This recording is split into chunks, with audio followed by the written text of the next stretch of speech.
제가 제가 좀 운이 되게 없었다. 우리는 사실은 서울대 의대를 갈 거라고 생각을 했었는데 운이 되게 없었다는 게 왜냐하면 우리가 3학년 1학기 때 기억나죠? 네.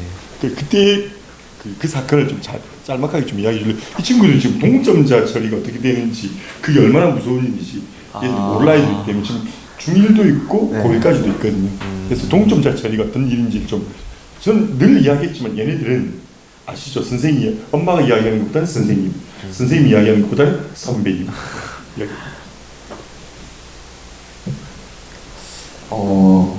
동점자 처리라는 게 이제 대부분 상위권 학생들은 이제 몇 개 안 틀리니까 점수대들이 비슷하게 나오는데 그러면 이제 어떤 항목에서 몇 점일까였는지가 우선이냐에 따라서 이제 동점자 처리를 하거든요. 그래서 뭐 예를 들어서 중간고사 성적이 더 높다 하는 친구가 있으면은 규정이 그렇게 만들어져 있으면은 이제 기말에 더 많이 틀린 친구보다 중간에 더 많이 틀린 친구를 뭐 위로한다던가 이런 식으로 이제 기준들이 다 정해져 있거든요. 근데 이제 당시에는 그 기준이 서술형 기준으로 서술형을 덜 틀린 사람이 더 우선순위 동점자로 돼서 이제 등급이 위로되는 규정이 있었는데 그게 학교 측에서 옛날에 그 규정을 만들고 수정을 안 한 거다 보니까 제가 상대적으로 좀 피해를 입었어요. 이제 좀 여유가 있어가지고 이렇게 이야기하는 것 같아요. 그때는 정말 미친이 일어났어요.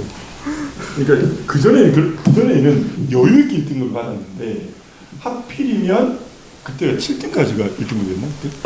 8등이었나? 8등이었던 거. 8등까지가 1등급이었는데 8등이 두 명이 1등급.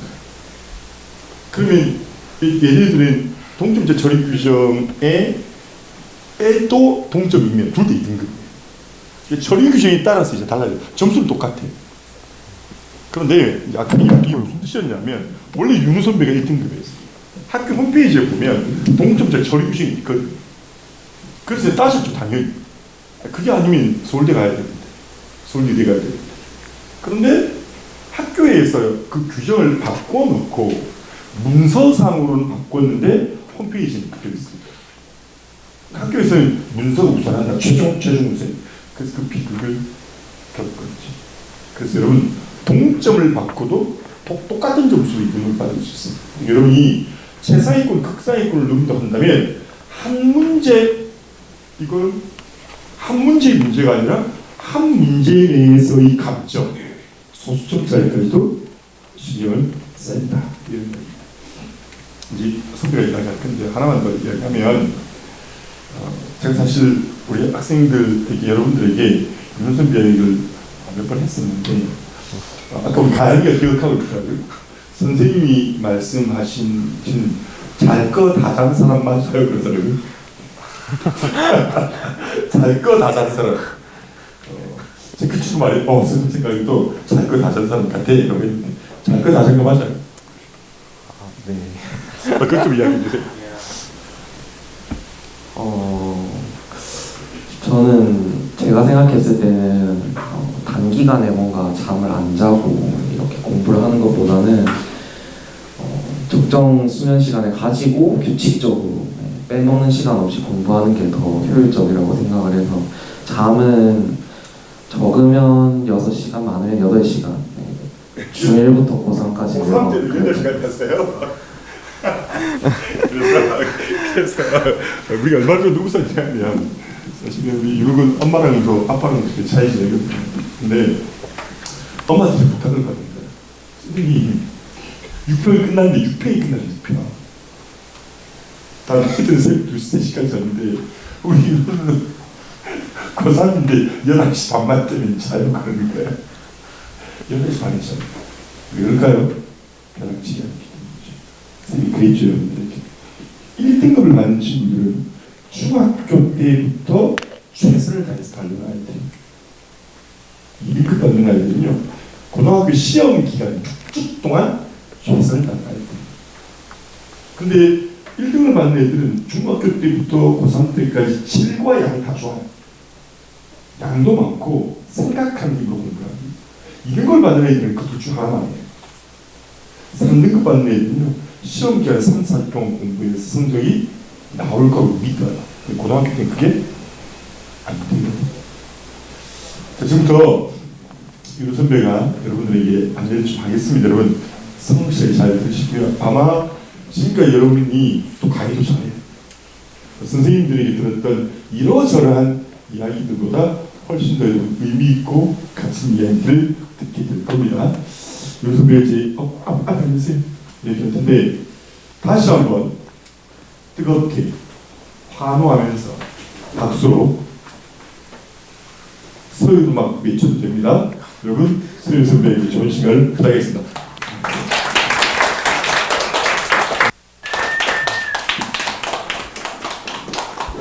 제가 이제 이 학원에서 두 번째로 강의를 하는 것 같은데 첫 번째 강의를 한번 해보고 나니까 여러분들한테 조금 더 도움이 되고 당연한 얘기보다는 좀 러프하면서 이런 공식적인 자리에서 조금 듣기 힘들 수도 있는 그런 내용들이 좋을 것 같아서 그런 내용들 위주로 한번 구성을 해봤습니다.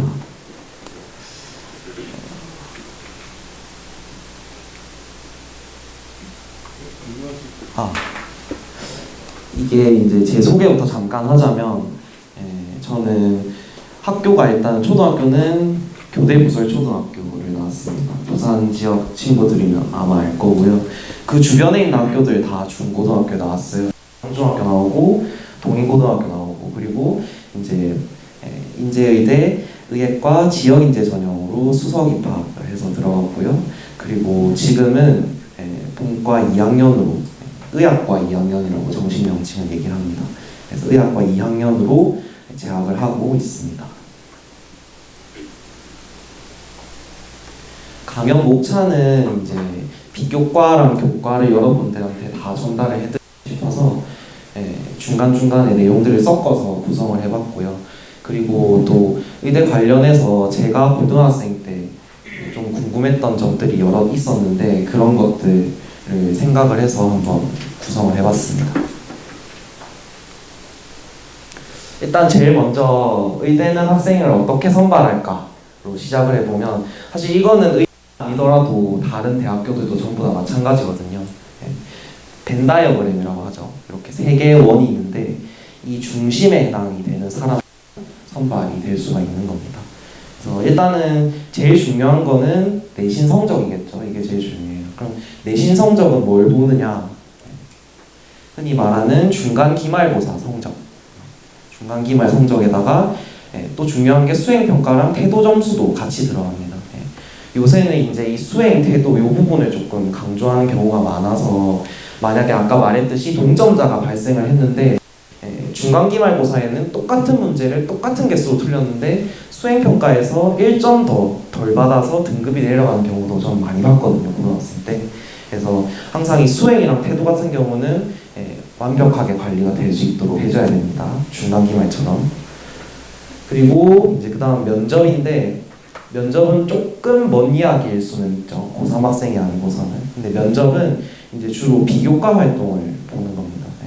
평소에 이 학생이 이런 내신 성적 관리 말고 비교과적인 활동을 얼마나 잘했는지를 보는 거고 그거에 더해서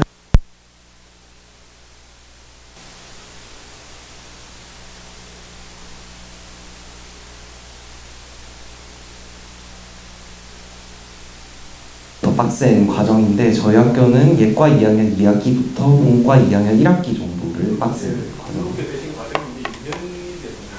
그렇습니다. 네, 맞습니다.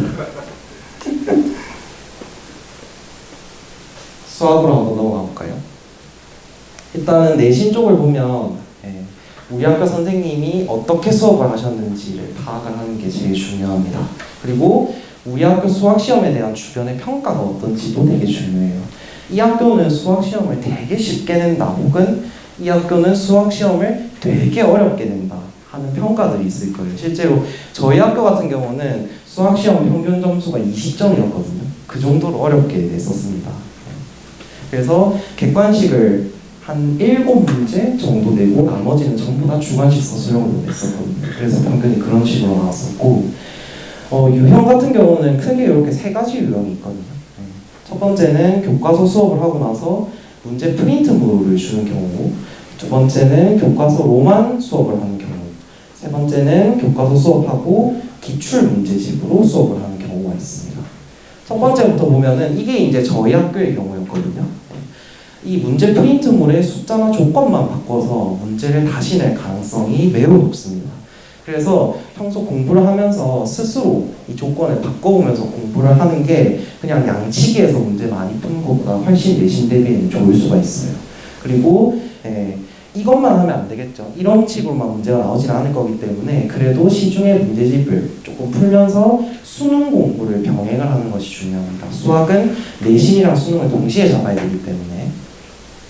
그리고 이제 교과서로만 수업을 하신 경우, 요 경우가 사실 제일 애매한데요. 사실 교과서 문제는 여러분들 푸시면 아시다시피 어려운 문제가 그렇게 많지 않습니다. 그래서 어떻게 공부를 해야 될까 되게 막막할 수 있는데 이런 경우는 시중 문제집 문제들밖에 풀어볼 수 있는 게 없겠죠. 그래서 넓게 공부를 하는 것이 필요합니다. 근데 오히려 문제 자체의 난이도는 쉬울 수 있어요. 이런 프린트물을 주는 경우에는 여기서 조건을 바꿔서 제출제를 하게 되면 오히려 계산식이 더 복잡해지고 이럴 수가 있기 때문에 문제가 어려운데 이런 경우는 애초에 깔끔한 계산식으로 문제를 선생님들이 내실 수 있기 때문에 오히려 문제 난이도는 쉬워질 수 있거든요. 그러나 수능처럼 공부를 하는 게 역시나 마찬가지로 필요합니다. 세 번째 유형은 이제 기출 문제집으로 또 수업을 하신 경우인데 이제 모의고사, 수능 기출 문제 같은 경우는 수치 안 바꾸고 그대로 똑같이 해서 문제를 출제할 가능성도 매우 높습니다.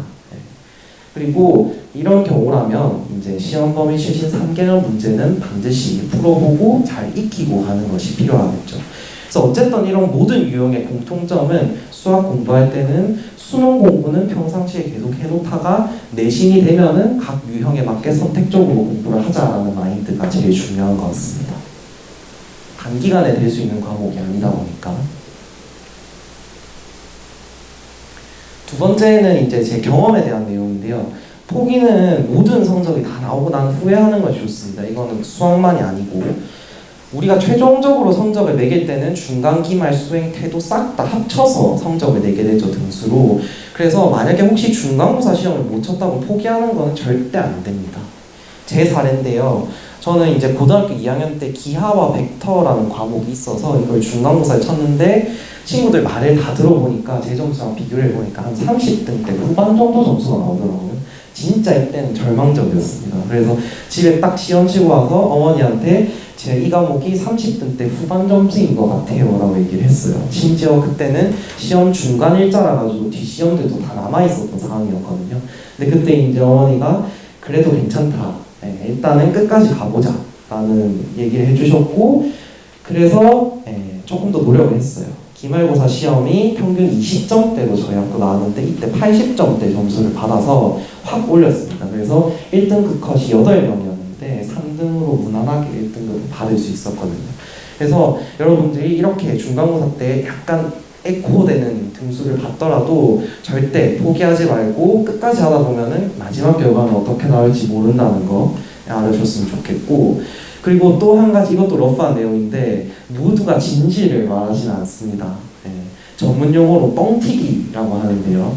대부분이 본인이 친 성적보다 높게 말을 하고 다녀요. 실제 받은 성적보다. 그래서 나중에 대보면은 나보다 성적이 높다고 했는데 왜 낮게 나왔지? 라고 물어보면은 OMR 카드 채팅할 때 오류가 있었나 봐 이렇게 말하고 넘어가는 경우가 전 굉장히 많이 봤거든요. 그래서 이런 뻥튀기에 속아서 멘탈이 흔들릴 필요가 없다라는 거, 이것도 하나 알고요. 그래서 나만의 페이스를 그대로 유지하는 게 정말 중요한 것 같습니다. 이제 수능인데요. 많이 듣고 많이 풀면 장땡인가? 절대 아니겠죠. 강의, 여기서 말하는 강의는 학원 강의, 인터넷 강의 다 포함입니다. 강의를 듣는 시간은 앉아서 드라마 보는 거랑 똑같아요. 내가 직접 풀면서 강의를 듣는 게 아니라 강의를 그냥 눈으로만 보고 있으면 아무 득이 없겠죠. 그래서 내가 직접 풀면서 적용을 하는 게 실제 공부 시간이라고 생각을 하셔야 됩니다. 그러면 문제를 무작정 많이 푸는 게 도움이 되냐? 그것도 결코 도움이 안 되겠죠. 문제를 풀 때 오답을 잘 푸는 것이 제일 중요합니다. 내가 문제를 많이 풀어서 다 맞췄어요. 그러면 좋아할 게 아니라 오히려 짜증을 내야 됩니다. 나 이 문제 지금 이렇게 많이 안 풀었어도 어쨌든 내가 다 맞출 수 있는 문제였는데 그럼 내가 이거 왜 풀었지라는 생각이 들어야 돼요. 만약에 문제를 한 10문제 풀었는데 5문제 틀렸어요. 그러면 아싸라비가 좋아해야 됩니다. 그 5문제를 내가 실제 시험에서 틀릴 문제였었기 때문에 그걸 미리 잡아낸 거죠. 상당히 좋은 거죠, 그거는. 그리고 실수라도 틀린 문제를 발견하는 게 제일 의미 있겠죠. 실제 시험 시 틀릴 가능성이 있는 문제, 방금 말했다시피.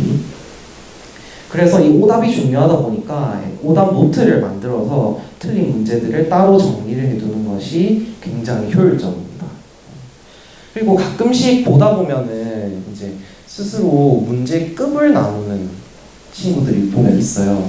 이 문제는 모의고사스러워서 굉장히 좋다. 그래서 내가 맞췄는데 이 문제는 계산이 더럽고 이런 문제는 수능이 안 나올 것 같아서 내가 틀렸다. 그래서 나는 잘한다. 이런 마인드를 가지고 있는 친구가 있는데 저는 이것만큼 미련한 게 없다고 생각을 하거든요.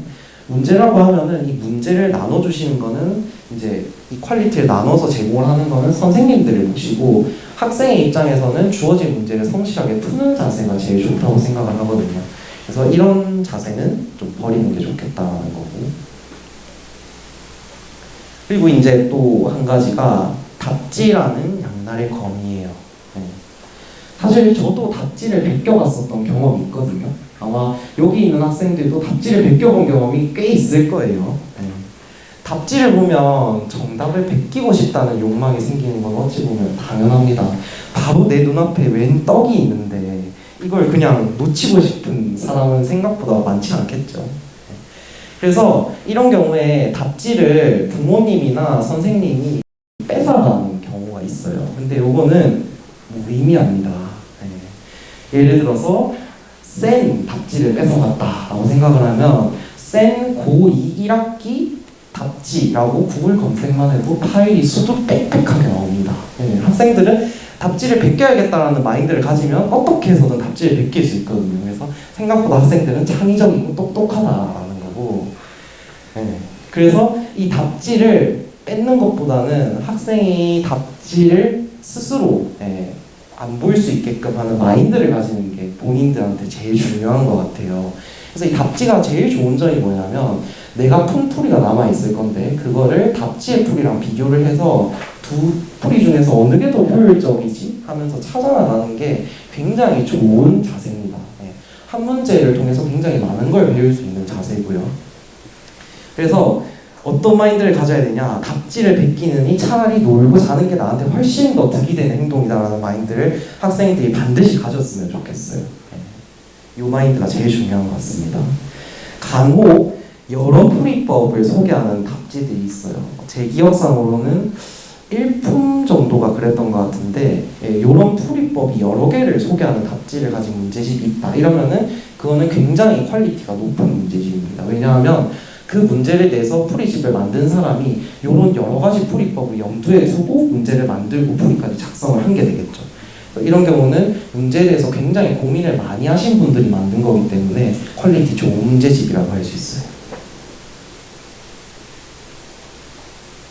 수학했으니까 또 하나. 의대 면접에서는 과연 어떤 걸 물어볼까요? 요것도 퀴즈인데요. 요거는 이제 서술형이라서 각자 생각을 한번 해보면 될 것 같아요. 실제로 요거는 제가 인제의대 면접을 볼 때 나왔던 문항입니다. 나는 땡땡고등학교에서 열리는 학교 축제를 위해 부스 운영을 준비 중이다. 부스는 핫도그를 만들어 파는 역할을 하며 축제날을 위해서 미리 재료들을 준비를 해놨는데 축제 당일 아침에 점검하던 중에 소시지 유통기한이 지난 걸 발견을 한 거예요. 그래서 이 상황에서 중요하게 생각해봐야 될 쟁점은, 그리고 나는 이 상황에서 어떻게 행동을 하는 것이 제일 바람직할까, 이런 식으로 면접 질문을 물어봅니다. 여러분들이 다 스스로 지금 어느 정도 생각을 해본 게 있겠죠. 그럼 답을 보자면 정해진 답이 없어요. 면접 문제는 본인이 생각을 했을 때 그 주장이랑 근거가 정확하게 들어맞다면 그건 모두 다 정답입니다. 정확한 답이고요. 그래서 항상 이 면접 질문에 대한 답을 할 때는 내 생각이랑 그거에 대한 근거를 어떻게 잘 뒷받침해서 말을 해줄 수가 있을지 그 연습을 하는 게 제일 중요한 것 같습니다. 몇 가지 더 보여드리면요. 이거 뒤에 나오는 게 다 저희 학교 나왔던 문제들이에요. 생일 파티를 열기로 했는데 파티에 반 친구들 초대했어요. 파티 음식은 어머니가 해녀셔서 해산물들로 다 차렸는데 A라는 친구가 파티 음식을 보고 표정이 별로 안 좋았어요. 알고 보니 해산물 알레르기가 있어서 음식 아예 못 먹는 상황이었던 겁니다. 이 상황에서 중요하게 생각해봐야 될 점은 나는 어떻게 행동하는 것이 바람직한가? 또 A는 어떻게 행동을 하는 것이 바람직한가? 이런 답을 할 때 2번이랑 3번 지문을 엮어서 답을 하는 것도 굉장히 좋은 방법일 거예요. 이런 것도 있었어요. 2인 1조로 진행되는 역사수행 평가가 있었는데 친구랑 같이 박물관 견학을 가기로 했어요. 근데 견학 당일 아침에 갑자기 전화가 걸려와서 할머니가 위독해서 견학에 못 갈 것 같다는 말을 들은 겁니다. 근데 제출 기한이 내일 오전까지예요. 이런 경우에 어떻게 행동하는 것이 바람직할까? 이런 문제들이 나왔습니다. 이런 문제들 보면은 뭔가 어떤 교과서적인 지식을 묻는 게 아니라 학생의 인성이랑 순발력을 테스트하고자 함이라는 게 느껴지실 거예요. 그래서 평소에 쟁점이 되는 상황들에 대해서 고민을 해보고 좀 조리 있게 말하는 습관을 가지는 게 중요합니다. 이제 이런 면접 문항들을 MMI라고 얘기를 하는데요. 미니 멀티플 인터뷰, 다중 미니 면접이라고 얘기를 합니다. 이런 형태는 문제에 대한 정답이 따로 정해져 있는 게 아니라서 내 생각에 대한 근거가 정확하면 그게 바로 현명한 답입니다. 그래서 이제 저희 학교 같은 경우는 면접을 볼 때 한 5개에서 6개 방을 돌면서 지문을 읽어야 돼요. 그렇기 때문에 독해력이랑 순발력이 굉장히 중요합니다. 이 5개에서 6개 방을 왜 도느냐? 요게 의사 국가고시 실기시험을 할 때 똑같은 방식으로 진행을 하거든요. 그래서 아마 여러 학교들이 이제 앞으로 이런 형태로 면접 형식을 바꿔갈 가능성이 매우 높습니다.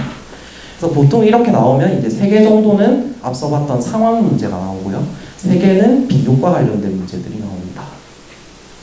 그리고 교수님들이 앞에 앉아서 질문을 해요. 나 혼자 방에 들어가고 앞에 보시면 교수님들이 한 2명에서 3명 정도 있는데 분위기가 굉장히 압박 면접스러운 분위기가 납니다.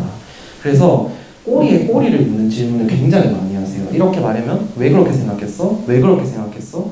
5분 동안 계속 그렇게 꼬리 질문에 답을 하다 보면은 내가 처음 말했던 내 생각이 뭐였는지 까먹게 되는 경우들까지 있거든요. 그래서 이런 꼬리 질문에 대한 대처 능력이 상당히 중요합니다. 이제 밑에 있는 것들은 이제 비교과 저희 학교에 나왔었던 질문들이에요. 학교에서의 단체 생활 중에 가장 뿌듯했던 점과 가장 힘들었던 점은? 이라고 물어봤는데 2가지를 물어봤죠. 그럼 힘들었던 점은 이 질문을 한 사람들이 내가 얼마나 힘들었는지를 궁금해서 물어봤을까요? 그게 아니겠죠. 힘든 걸 어떻게 내가 극복하고 해결을 했는지를 궁금해서 물어본 겁니다. 그래서 어떤 포인트에서 답을 해야 될지를 생각하는 게 중요하고요. 2번째는 뭐 나눔 배려 협력 중에서 실천한 경험 이런 것들 내가 실제로 했다면 좀 더 자연스럽게 말을 해낼 수가 있겠죠. 그래서 비교과적인 부분들은 평상시에 관리를 해두는 것이 중요합니다. 이제는 영어인데요. 영어는 내신이 상당히 중요한 과목 중에 하나입니다. 그래서 이제 중학교 때부터 드는 고민이 영어 교과서에 본문이 나오는데 이 본문을 외워야 될까 안 외워야 될까라는 생각들이 있어요. 근데 저는 반드시 본문을 외워야 된다는 입장이거든요. 왜냐하면 영어 내신 시험은 거의 다 본문을 변형해서 내는 게 출제 방식이에요. 근데 본문을 안 외우고 들어가면 그만큼 나는 뒤처진 상태에서 문제풀이를 시작하겠죠.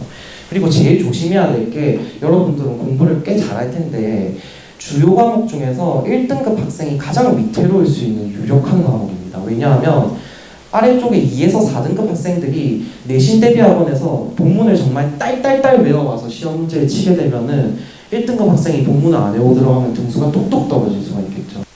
그래서 가장 체킹을 잘 해줘야 되는 과목 중에 하나고요. 이제 영어 서술형 문항도 또 신경을 써야 되는데 요게 교과서에서 거의 100% 출제가 됩니다. 선생님이 서술형 문항을 직접 창작을 해서 출제를 하는 경우는 거의 드물거든요. 왜냐하면 채점 기준이 명확하게 있어야 되기 때문입니다.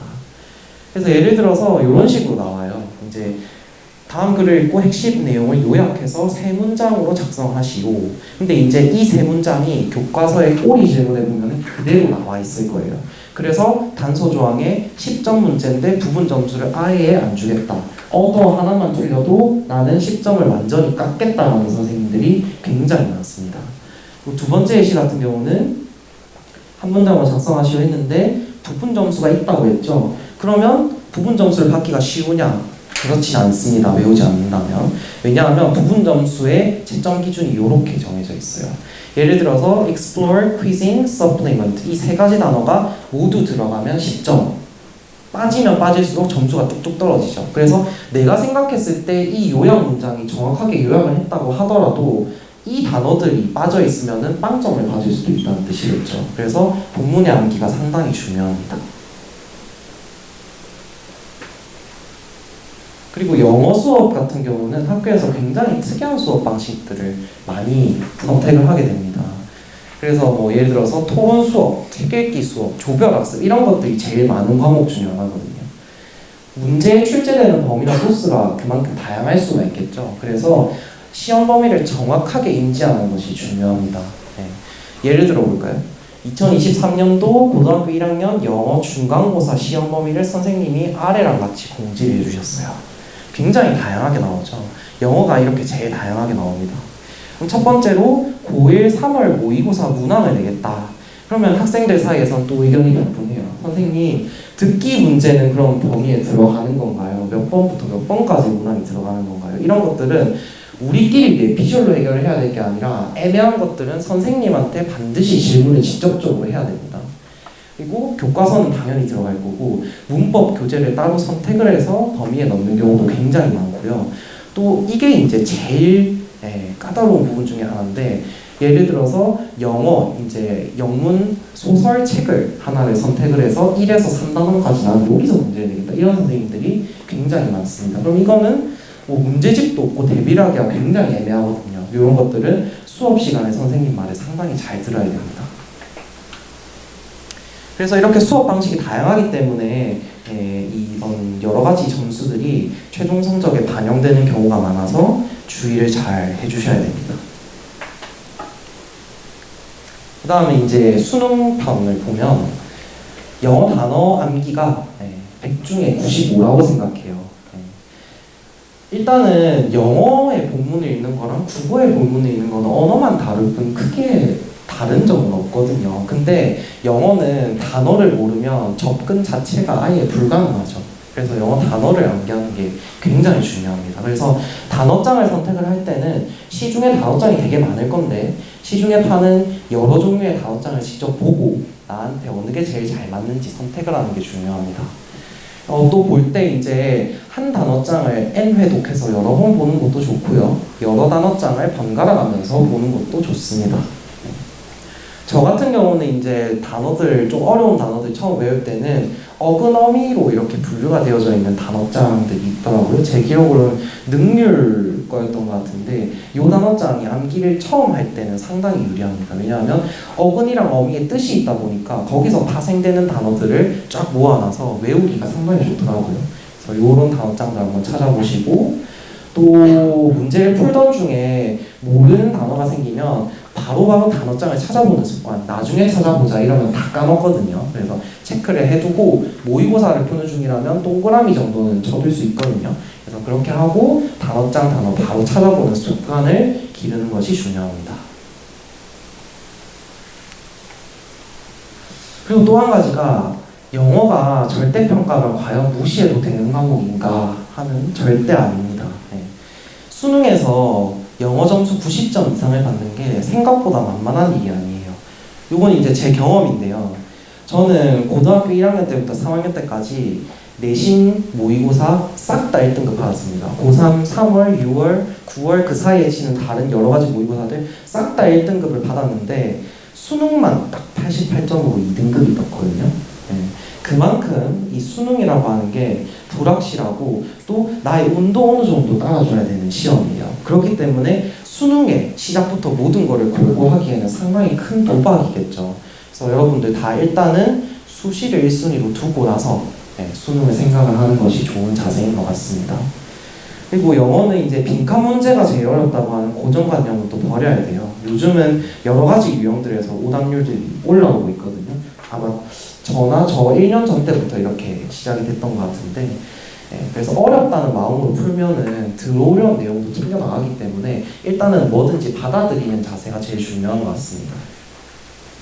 그리고 이제 가끔씩 보다 보면은 듣기 문항에서 실수하는 친구들이 있어요. 저는 고등학교 1학년 때부터 3학년 때까지 듣기 문제에서 틀린 적은 한 번도 없습니다. 근데 관리를 어떻게 해야 되느냐, 주기적으로 듣기를 하는 게 제일 중요합니다. 모의고사 문제를 풀 때 가끔씩 듣기 빼고 그냥 읽기만 풀자 이런 사람들이 있거든요. 근데 사실 그래도 되기는 한데 가능한 삼가하는 것이 좋습니다.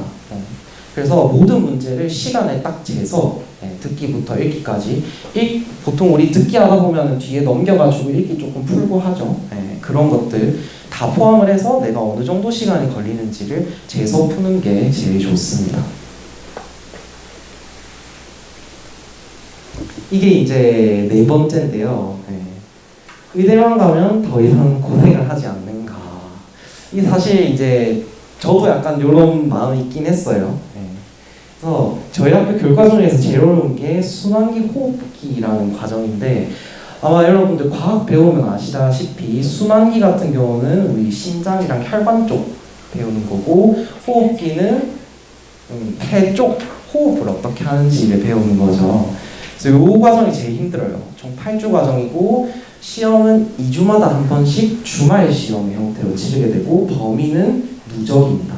그리고 마지막 주에 전체 범위로 과정말 시험이라는 걸 치는데, 한 과정말 시험 총 범위 PPT 기준으로 한 몇 장 정도 될까요?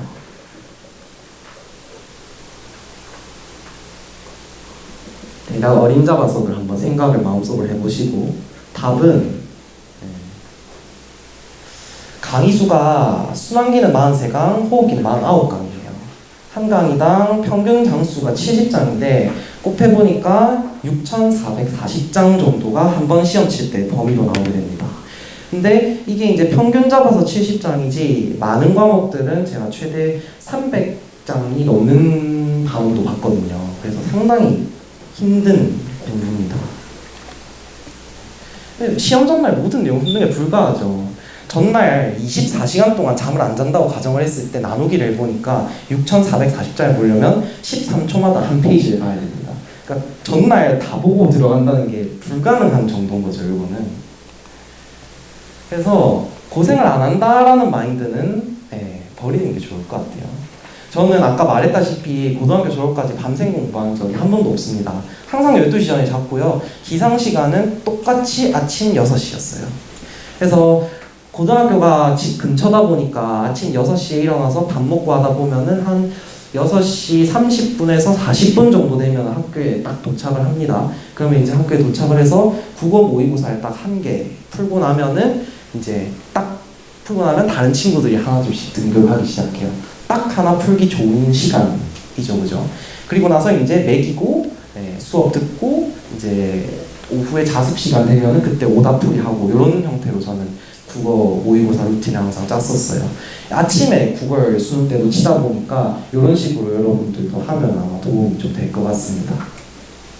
근데 의대 공부는 이 루틴 유지가 물리적으로 불가능하다는 것을 몸소 깨달았어요. 제가 공부를 하면서. 그래서 지금부터도 체력이랑 전신력이 공부에 굉장히 중요하다. 그리고 이 마인드도 중요한데 의대에 왔다고 끝이 아니라 이후에도 꾸준하게 노력을 해야 됩니다. 다른 직업도 다 마찬가지고 노력을 안 해서 얻는 거는 사실 편법이죠. 그런 건 없어야 되겠고 시험도 굉장히 많아요. 공부량도 굉장히 많습니다. 이 9 to 6라는 게 뭐냐면 9시부터 6시까지 풀로 수업을 한다는 뜻이에요. 월화수목금 9시부터 6시까지 수업을 하는데 시험은 2주마다 쳐요. 그러면 나는 공부를 언제 하지? 6시 이후에 학교 갔다 와서부터의 나의 순 공부 시간인데 상당히 빡세죠. 그래서 이렇게 힘들지만 왜 그럼 의대에 오라고 하느냐? 의사가 상대적으로 성공 확률이 다른 직종에 비해서 높기 때문에 여러 사람들이 진로로 선택을 하는 것 같아요. 그래서 여러분들도 이 마인드를 잘 장착을 하고 공부를 하는 것이 중요한 것 같습니다. 밑에 뭔가 말이 더 있었는데 잘린 거. 이제는 과학인데요. 과학은 고등학교 1학년 때 보면은 통합과학을 배우고 고등학교 2학년, 2학년, 3학년 때는 과학 탐구로 물화생지로 나눠서 조금 자세하게 배우게 되죠. 그러면 이것도 조금 러프한 내용인데 나의 통합과학 선생님은 누구이실까를 예측을 할 수 있는 약간의 방법이 있습니다. 요거는 요 표를 보면은 예측을 한번 해볼 수가 있는데요. 요게 이제 제가 갖고 온 게 바로 직전 수능의 과탐 응시 관련된 표예요. 그러면은 이제 물화생지1, 물화생지2 이렇게 쭉 있죠. 이 표를 보면 뭘 할 수 있는가? 이 중에서 지금 제일 응시자 수가 낮은 과목이 물리죠. 선생님이 이제 학교에서 선생님이 이 물화생지 각 과목마다 있는 선생님 수는 일정할 거예요, 보통. 근데 이 응시를 하는 학생이 작다 보니까 선생님 수는 똑같은데 배우고자 하는 학생의 수가 작아요. 고2, 고3에서. 그러면 고등학교 1학년의 통합과학은 보통 어느 선생님이 가르치시게 되는가? 이 시수가 남는 물리 선생님이 가르치시는 경우가 상당히 많습니다. 저 같은 경우도 물리 선생님이 고등학교 1학년 때 수업을 하셨고요. 그래서 과탐 과목 중에서 물리 선택 인원수가 제일 낮으니까 우리 학교 내에서도 물리를 선택하는 친구들이 제일 작겠죠. 그래서 물리 선생님이 시수가 남아서 고1 통합과학 수업을 커버할 가능성이 상당히 높습니다. 그 중에서도 연차가 많은 선생님이 연차가 낮은 선생님들에게 수업해라라고 맡기는 경우 확률이 높겠죠. 그러면 연차가 낮은 선생님은 얼마 안 됐다 보니까 이런 고난도 문제 유형을 요즘 트렌드에 따라서 문제를 낼 가능성이 매우 높습니다. 그래서 저희 때도 이 통합과학 문제가 물리 쪽에서 상당히 어렵게 나왔었거든요. 그래서 과학탐구로 화학이랑 생명과학, 보통 의대 오는 친구들 화학생명과학 이렇게 많이 선택을 하는데 물리 1을 아예 공부를 안 하고 들어오는 거는 조금 지양하셔야 될 것 같아요. 저 같은 경우도 중학교 3학년 때 가볍게 물리 1을 한 바퀴는 돌리고 들어갔었거든요. 그래서 물리 1에 대한 기본 학습이 중요할 것 같습니다. 또 이제 반이 많은 학교 같은 경우는 앞반이랑 뒷반이랑 수업 선생님이 다른 경우가 있어요. 그래서 저 같은 경우는 어떤 경우가 있었냐면 통합과학 할 때 수행평가를 치는데 OX 문제였거든요.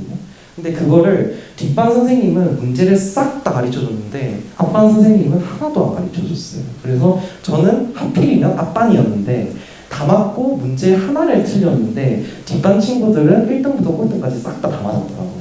근데 이건 학교 측에 항의하기도 애매한 상황이라서 그냥 넘어갔는데 다행히 1등급을 받긴 했어요. 그래서 해피엔딩이긴 한데 이런 경우들이 상당히 많습니다. 그래서 앞반이랑 뒷반 비교를 해보는 것이 반드시 필요할 것 같아요. 근데 통합과학보다는 과학탐구 공부를 더 중요하게 해야 되는 거는 사실이겠죠. 우리가 통합과학이 수능 범위에 들어가는 게 아니니까 과학탐구를 공부를 더 열심히 하는 게 중요합니다. 요게 이제 제가 갖고 온 통합과학 교과서 목차인데요. 이틀 전에 올라온 블로그에 있더라고요. 저 때랑은 범위가 약간 달라진 것 같아요.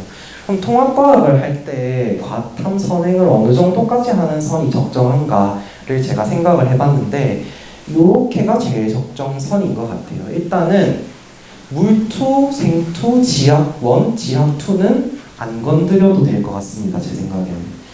물리 1은 아까 이 통합과학 이슈로 인해서 가볍게, 여기서 말하는 가볍게는 정말 수능 어려운 문제를 다 풀고 이런 정도가 아니라 내가 어느 정도 어떤 개념이 나오는지 정도를 이해하는 정도라고 생각을 하면 될 것 같고요. 그다음에 이제 화학이랑 생물이 조금 걸리는데 생물 1 같은 경우는 일단은 꼼꼼하게 전범위를 선행을 해야 돼요. 왜냐하면 유전이라는 굉장히 어려운 분야가 있다 보니까 굉장히 꼼꼼하게 선행을 하는 것이 필요합니다. 화학 1도 마찬가지로 꼼꼼하게 선행을 하는 것이 필요하고요. 근데 이제 화학 2 같은 경우에는 이건 제 개인적인 추천인데 기체 반응 부분이라고 화학2에 있어요. 근데 이제 뭐 PV, NRT 이런 공식 같은 게 있는데 이런 공식을 화학1 문제, 화학1 1단원이었나 2단원이었나 이런 화학 반응식 부분에서 문제가 되게 어렵게 나오거든요. 근데 이제 그런 문제를 화학2 개념을 살짝 섞어서 풀면은 좀 쉽게 풀 수 있는 경우들이 꽤 많습니다. 그래서 이런 화학2 기체 반응 쪽만이라도 조금 공부를 해두는 것이 필요할 것 같아요. 그래서 이제 통합과학 배울 때, 즉 고등학교 1학년을 딱 마치고 고등학교 2학년을 넘어가는 시점에서 이 정도로 과학 선행이 되어져 있으면은 좋을 것 같다라는 생각입니다. 저도 이 정도 선이었던 것 같아요.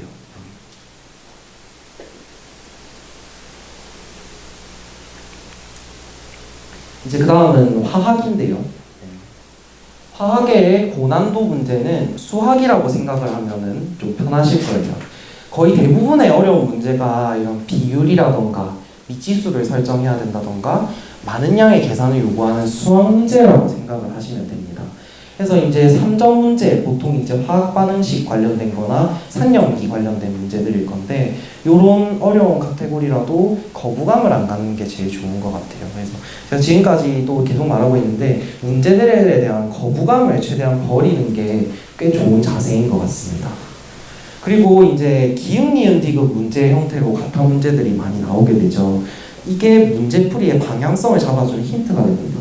보기를 안 보고 그냥 문제만 딱 보면은 이게 나한테 뭘 하라는 건지 애매할 수가 있는데 되게 기역 보기를 한번 슬쩍 보고 문제를 쓱 보면은 아 내가 어느 쪽부터 어떤 미지수를 잡고 어떤 식으로 생각을 해나가야 되겠다라는 방향성이 딱 보이거든요. 그래서 이런 보기를 활용을 하는 것도 좋겠고요. 그리고 잘하는 친구들이 보통 문제를 풀다 보면 20문제 있으면은 2문제 정도가 남습니다. 같으면 30분 컷에서 문제를 다 풀어야 되는데 2문제 정도가 보통 남아요. 그러면 2문제를 다 건드린다는 마인드보다는 풀릴 것 같은 하나에 집중을 해서 보기를 소거해서 정답 확률을 높이는 것이 훨씬 좋습니다. 왜냐하면 화학 1 같은 경우는 거의 대개 1등급 커트라인이 47점으로 나오거든요. 그러면 3점짜리 문제를 하나는 틀려도 1등급은 받을 수 있다는 뜻이에요. 근데 2마리 토끼 다 잡겠다가 3점짜리 문제 2개 틀리면 44점으로 2등급이 돼서 나중에 수능 최저를 못 맞출 수도 있겠죠. 그래서 욕심을 부리기보다는 하나에 집중을 해서 정답 확률 높이는 게 좀 더 좋은 전략일 것 같아요. 그래서 안정적으로 47점 맞는 걸 반복 연습하는 것이 중요한 것 같습니다.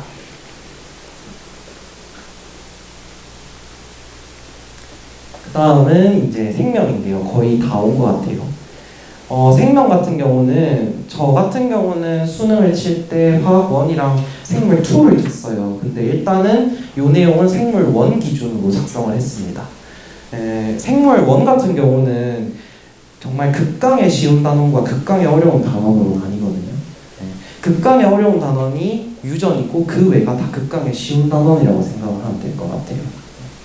그래서 극강의 쉬운 단원 문제들은 절대 틀리지 말아야 됩니다. 요거에서 틀리면은 유전에서 틀릴 걸 여기서 버리는 꼴이 되기 때문에 바로 2등급부터 시작을 한다고 생각을 하면 되고요. 쉬운 단원은 1회도 처음 이 내용을 공부할 때는 꼼꼼히 하고 두 번째 할 때 한 번 더 보고 세 번째 할 때부터는 내용, 인강 그 긴 1시간짜리를 다시 또 보는 것보다는 문제 위주로 빨리빨리 넘어가는 것이 공부 시간 절약에 도움이 될 겁니다. 그리고 어려운 단원, 유전 파트 부분이죠. 이런 부분은 몇 번을 반복해도 시간 낭비가 아니라고 생각을 해요. 유전 문제 나중에 풀다 보면 알겠지만은 꼭 우리 스토크 푸는 느낌이거든요. 그래서 꼭 이 어떤 퀴즈를 반대로 풀어나가는, 역방향으로 풀어나가는 느낌인 것 같은데 이런 것들은 반복을 하다 보면 어떤 느낌이구나 딱 오는 그 감이 있습니다. 그걸 잡는 것이 중요한 것 같아요. 그래서 한 가지 소개만 하자면 이 조건부 확률이라는 게 이제 아마 고등학교 확률과 통계에서 처음 나오는 걸로 알고 있는데 이 개념은 여러분들이 그냥 하나 잡고 지금 가면 좋을 것 같아요. 이게 뭐냐면 예를 들어서 지금 여기에 있는 사람들 중에서 전체 사람들 중에서 안경을 낀 사람이라고 하면은 우리가 확률 계산을 할 때 분모는 여기 있는 전체 인원수고 분자는 안경을 낀 사람 중이기 사람들이죠. 전체 인원 중에서. 근데 예를 들어서 남자 학생들 중에서 안경을 낀 사람이라고 하면은 분모는 남자 학생들이 될 거고 분자는 남자 학생들 중에서 안경을 낀 사람이 되겠죠. 전체 학생 중에서 안경을 낀 사람이 아니라 이런 식으로 이 카테고리를 어느 정도까지 정하느냐가 조건부 확률의 중요한 키라고 생각을 하면 됩니다. 그래서 예를 들어서 이제 이런 것들 물어봐요. A와 B 사이의 자손이 생명인 남자의 확률. 그러면 이건 뭘 말할까요? A랑 B라는 사람들 사이에서 자손이 태어날 때 그 사람이 생명이면서 남자일 확률을 구하라는 뜻입니다. 이런 동시다발적인 확률은 확률의 곱으로 계산을 하게 되는데요. 남자가 나오냐 여자가 나오냐의 확률은 절반이죠. 그래서 2분의 1을 곱하고 거기다가 생명이 얼만큼 나올지 그 확률을 곱하면 답이 나오게 돼요. 근데 이거랑 굉장히 비슷하게 A와 B 사이에 태어난 남자 자손이 생명의 확률, 요거는 분모가 남자 자손 중에서 분자가 그 남자 자손 중에서 생명인 사람, 아까 우리 방금 말했던 안경 낀 그게랑 비슷하죠, 그죠? 그래서 이 분모랑 분자에 어떤 그룹이 들어가는지를 잘 보는 것이 중요합니다. 그래서 이게 사실은 말장난이거든요. 근데 이 말장난 때문에 다 풀었는데 디귿 보기에서 이런 말장난 때문에 낚여서 문제를 틀리게 되면 굉장히 억울하겠죠.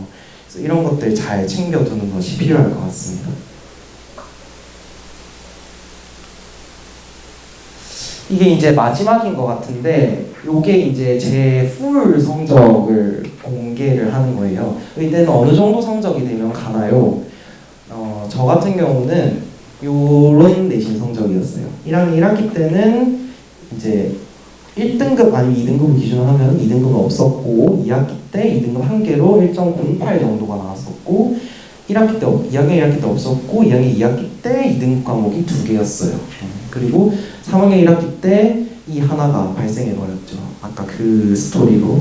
3학년 1학기 같은 경우는 보통 우리가 학년 비율로 이제 내신 등급을 산정을 하게 되는데 1학년 때 20%, 2학년 때 30%, 3학년 때 50% 이렇게 얘기를 보통 많이 합니다. 근데 제가 3학년 2학기는 이렇게 연하게 색칠을 해놨죠. 그 이유는 이 현수생들이 입시에서 이제 할 때는 3학년 2학기 성적을 보면은 너무 늦죠. 이 채점관들이 그러면 3학년 1학기 성적까지만 봅니다. 3학년 성적은. 그러면 결국은 3학년 1학기 때 치는 한 번의 성적이 전체의 50%를 차지한다는 소리겠죠. 굉장히 큰 비율입니다. 그래서 학년 비율을 적용을 해봐서 제가 계산을 해봤더니 1.069 정도가 나와요. 그래서 1.06, 1.07 이러면서 돌아다녔던 것 같은데 이 정도 성적을 저는 받았었고 이제 자사고인 친구들은 요거보다 조금 더 낮은 라인대로 한 1.3에서 1.4 정도까지 보통 평균적으로 받는 것 같고요. 일반고인 친구들은 1.1 내지는 한 많으면은 이제 1.15 정도까지 보고 1.2 쪽으로 내려가면 조금 사람들이 드물어지는 것 같아요.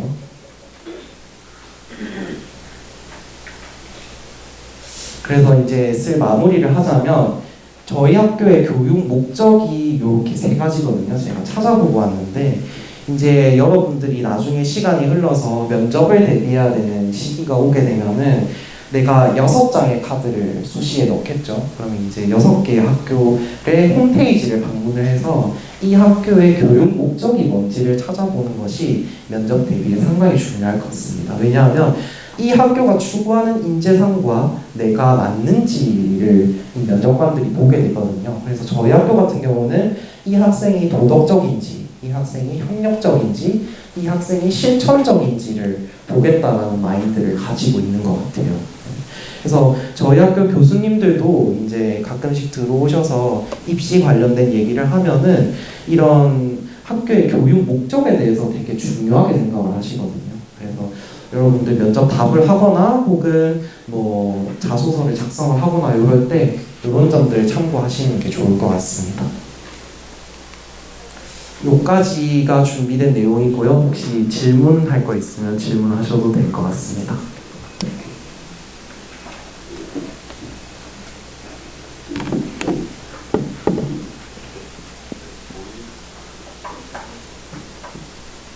앞에서부터 쭉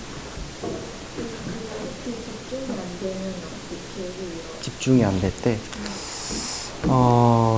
일단은 집중이 안 될 때 계속 그냥 억지로 공부를 하다 보면은 계속 집중이 안 되더라고요, 저는. 그래서 약간 쉬어주는 시간을 가지는 것도 중요할 것 같고, 그리고 이게 아무래도 계속 공부를 하다 보면은 좀 갑자기 펑 터지는 그런 시기가 올 수도 있어요. 예, 그런 시기가 안 오게 하려면은 이제 저 잠 어느 정도 많이 잤다시피, 예, 좀 휴식 시간을 적절히 가지면서 할 땐 하고 쉴 땐 쉬는 그런 자세를 가지고 하는 게 좋을 것 같습니다. 집중력을 높이려면.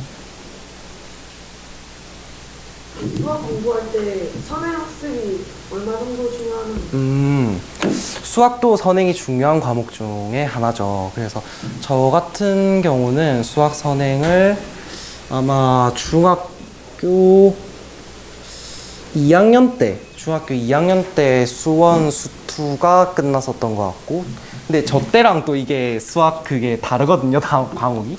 그래서 제 기준으로 말하면 그랬고, 이제 중3 정도 되면은 이제 고등학교 1, 2학년 정도 라인, 그러니까 이제 여러분들 이과니까 본인이 선택할 수 있는 과목이랑 그 외에 아래 학년들의 수학 과목 정도 선행을 맞춰주면은 제 생각에는 이상적일 것 같아요. 그래서 수학 선행을 근데 안 했다고 해서 막 엄청 내신에서 불리하고 이런 면은 없는데, 아무래도 쓸 수 있는 도구들이 또 넓어지다 보니까 선행을 하면 그런 면은 좀 더 좋은 것 같습니다.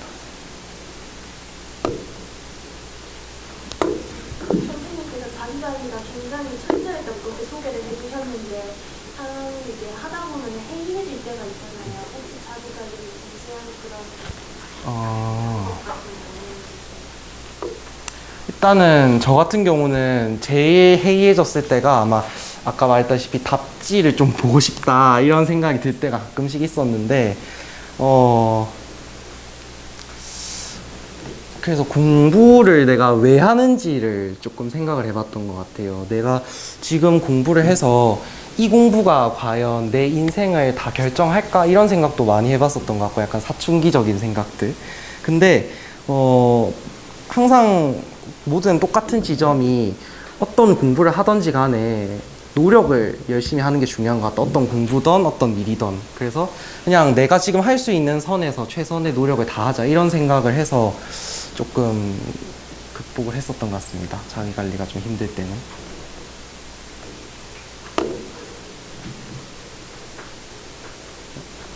공부할 때 계획을 짜는 게 중요하다고 말씀을 많이 하시는데, 계획을 어떻게 짜야 좀 잘 짤 수 있는가요? 일단 저 같은 경우는 그 왜 보면은 플래너 있죠, 그죠? 네, 플래너를 저는 막 엄청 꼼꼼하게 작성하거나 그런 스타일은 아니었어요. 그냥 정말 러프하게 딱 몇 시부터 몇 시까지는 요걸 하자, 딱 머릿속으로 그냥 생각을 하고 타이머 딱 탁상에 재두고 쭉 하고, 이제 우리가 딱 정말 절대적으로 시간을 딱 지킬 수는 없거든요. 하다 보면은 모의고사 오답풀이가 좀 길어져서 시간이 좀 더 넘어가는 경우도 있고, 혹은 모의고사 생각보다 빨리 풀려가지고 짧게 끝나서 땡겨오는 경우도 있고, 그래서 이런 경우들이 저는 딱 타이트하게 끊는 게 싫어가지고 머릿속으로 좀 어느 정도 계획을 해두고 시간을 유연하게 조정을 하는 편이었던 것 같습니다. 계획을 세울 때. 근데 계획을 아예 안 세우는 거는 문제가 있다고 생각을 해요. 그래도 어느 정도 크게 계획을 잡는 게 이제 내가 공부를 오늘 하루 동안에 어느 정도를 할지를 생각을 하는 게 중요하니까. 계획 짜는데 시간을 너무 많이 쓸 필요는 없고 적당한 수준에서 계획을 짜는 게 중요할 것 같다, 이런 생각입니다. 저는.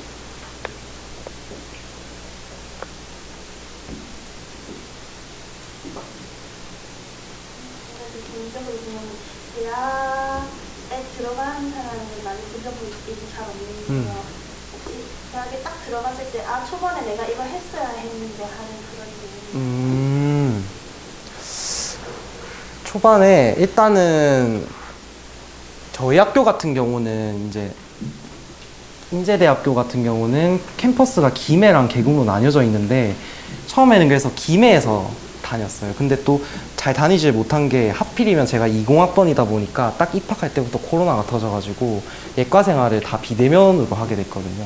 그래서 뭔가 좀 조금만 더 내가 공부를 했으면 조금 더 높은 대학에 갈 수 있지 않았을까라는 생각을 혼자서는 좀 많이 했던 것 같아요. 그래서 막 되돌아서 생각을 해보면 내가 진짜 이 문제만 맞췄으면은 등급 하나 더 올라가는 건데 뭐 이런 약간 후회들 뒤돌아봤을 때 그것들 많이 했던 것 같은데 또 어떤 면에서 다시 생각해보면은 어차피 그 시간들은 내가 지금 다시 돌릴 수 없는 시간이고 그때 나도 노력을 안 한 건 아니니까 열심히 살자 이런 생각을 가졌던 것 같습니다. 그래서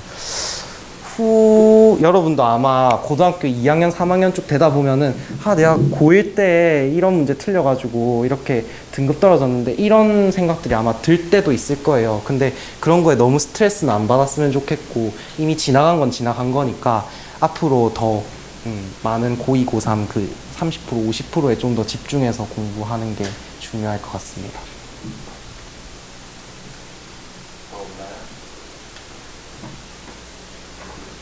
선생님, 뭐 마지막으로 아이들한테 뭐 다짐하고 한마디 마지막으로 하신다고.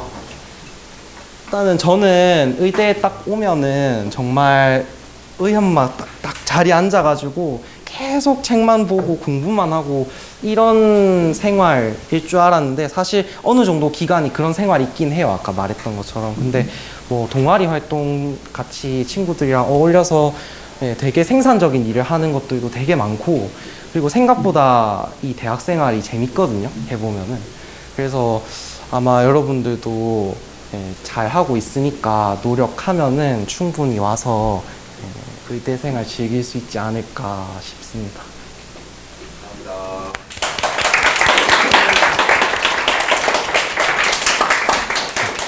수강 학생 중에 가장 뭐 마음에 드는 친구한테 특선물을 근데 제가 마음이 약해서 그런 걸 잘 선정을 못하는데 네, 뭐 편하신 것 같은데. 대인들이 또 보고 소감 문제 작성하니까. 그럼 선생님들이 주시는 게 좋겠습니다.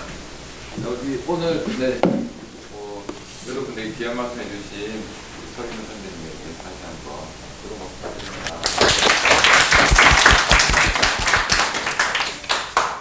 선생님이 직접 있어가지고 하셨거든요. 네. 네, 조심히 가세요. 자, 강의 잘 들었습니까?